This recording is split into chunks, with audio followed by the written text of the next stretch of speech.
Oh, panoorin. Is ours. Now, is the gentleman saying, Hmm. again, I don't see the point. We were awarded by the arbitral tribunal. It is Correct?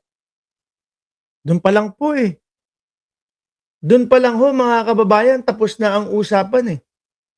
In-award, tayo ang binigyang karapatan ng UNCLOS dyan sa West Philippine Sea. Tapos meron tayong mga senador na sasabihin, hindi nga po natin alam kung saan ang coordinates ng ganyan, baka matalo po tayo. In-award na nga eh. Hindi ho ba? Tayo na yung binigyan ng karapatan, no? Mga bossing. ours.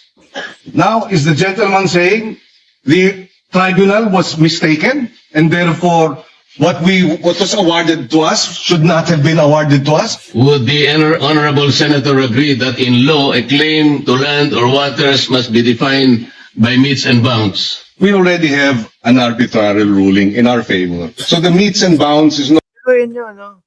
Pabor na sa atin yung naging desisyon sa arbitral ruling. Pero mismong mga senador pa natin kagaya ni Marcoleta, yung kumokontra, mga kababayan. Aba, kung senador nyo to, mag-isip-isip kayo. Diba? Mag-isip-isip kayo, mga DDS. Oh. Kung sinasabi ninyo lagi na kami ay makabayan, kami ay maka-Pilipinas, ang puso namin ay para sa Pilipinas. Kung ito ang senador ninyo, gago kayo. Di ba? Kasi ganyan yung mga Pilipino eh. Ganyan no, yung mga DDS eh, no? Makabayan kami. No, ayaw namin ng presidenteng bangag. Ayaw namin ng presidenteng ganito na hindi naman nila napatunayan na gumagamit ng ipinagbabawal na gamot ang Pangulo. UNCLOS, ayan, sabi ni Sir Chris Angel, United Nations Convention on the Law of the Sea. Pumabor sa atin. Pilipinas ang may karapatan. Tapos ang umaangal yung mga kagaya ni Marcoleta ho, mga bossing. Oh. Na yung pagpabor po ng UNCLOS dapat po ikagalak ng bawat isang Pilipino na wala ka ng cheche boretche na kumbaga sasalungat ka pa diyan. Kasi usapan dito teritoryo natin, mga bossing. 'Di ba? Usapan dito yung bayan natin. Tapos biglang hindi nga ho natin alam kung saan ang coordinates ng China. no longer debatable. The arbitral ruling has awarded the Philippines and recognized our claim vis-a-vis China. It has rejected China's 9-line, 10-line. Ho. Huwag mo sabihin pinapaniwalaan ni Rodante Marcoleta. Yung 9-line na sumunod na mga araw, 10-line. Susunod na araw, na mga buwan, 11-line na. Susunod na mga araw, 20-line na. Sinakop na buong mundo. Wala hong naniniwala dyan. Imaginary line ng China yan. 9-line claim and has upheld the Philippines' position that what China is doing within the exclusive economic zone of the Philippines is illegal. And therefore, the debate as to whether there are metes and bounds is moot. We can debate until kingdom come, but that will not change the arbitral ruling in our favor, Mr. President. I beg to disagree. I would like to believe that there has not been any specific computation or coordinates of the Biruin mo. Hindi kaya ibinenta na ng mga Duterte itong West Philippine Sea talaga? No, ako nagtatanong lang. Nagtatanong ako, ibinenta na ba talaga ng mga Duterte itong West Philippine Sea? Na ang ginagamit nilang lawyer para ipagtanggol, no, na hindi talaga sa atin 'yan or talagang malabo na maging sa atin 'yan, si Marcoleta. Okay na, no? Gising-gising. Mga DDS. Ito yung senador ninyo. Tapos sasabihin nyo, maka-Pilipinas kayo, makabayan kayo. Halos, yung, yung karapatan diyan sa West Philippine Sea, sa atin na inaward. Pero siya pa yung nakikipagtalo. The West Philippine Sea. For the indulgence of our colleagues who were not here at the 19th Congress, we had a long discussion on the floor approving the baseline, Philippine Baseline Maritime Zones Act. So meron na po tayong approved and signed by the President. It was the Philippine Baseline Law and the Philippine Archipelagic Sea Lanes. Yung ba China, meron silang coordinates? Yung 9-dash line nila? Oh, Wala eh.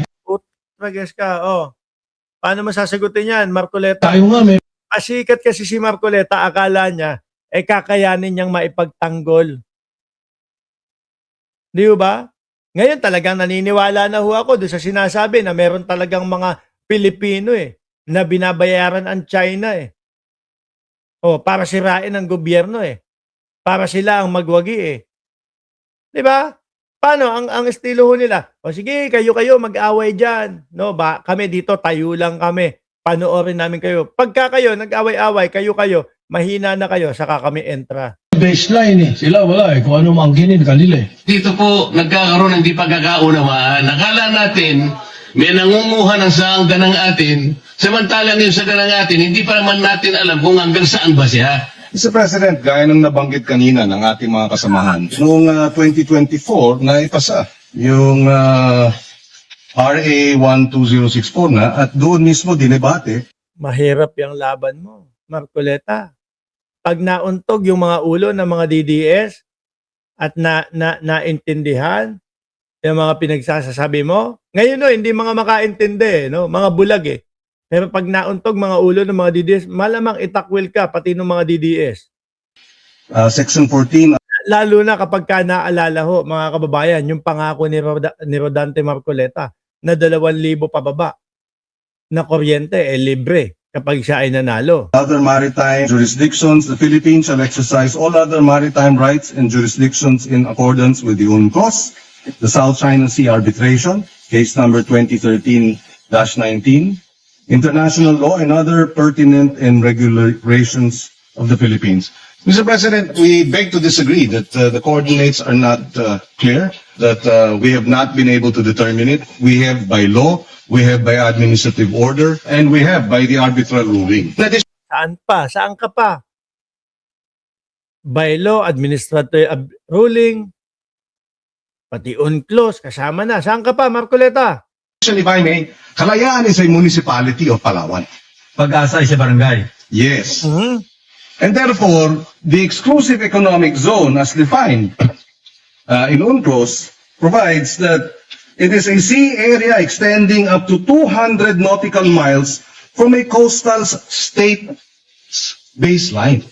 So the baseline would be the Kalayaan group and 200 nautical miles from the Kalayaan group. So I do not see how the Kalayaan Islands is outside of our exclusive economic zone. I beg to disagree, Mr. President. All these should suffice, Mr. Kaya nasasabihan si Rodante Marcoleta. Ano sabi sa kanya? Low, pinakamababa na abogado. Yun yung sabi kay Marcoleta no? Sa mga ganitong estilo niya President, for us to assert that China is illegally occupying parts of our exclusive economic zone and is claiming likewise 150,000 square kilometers of our continental shelf and 381,000 square kilometers of our EEZ. I mean, that should suffice. Marcoleta, wala ho, hindi ho papatinag yang si Rodante Marcoleta at ipipilit niya yung kanyang yung kanyang gustong sabihin, mga bossing. Ipipilit niya kung ano,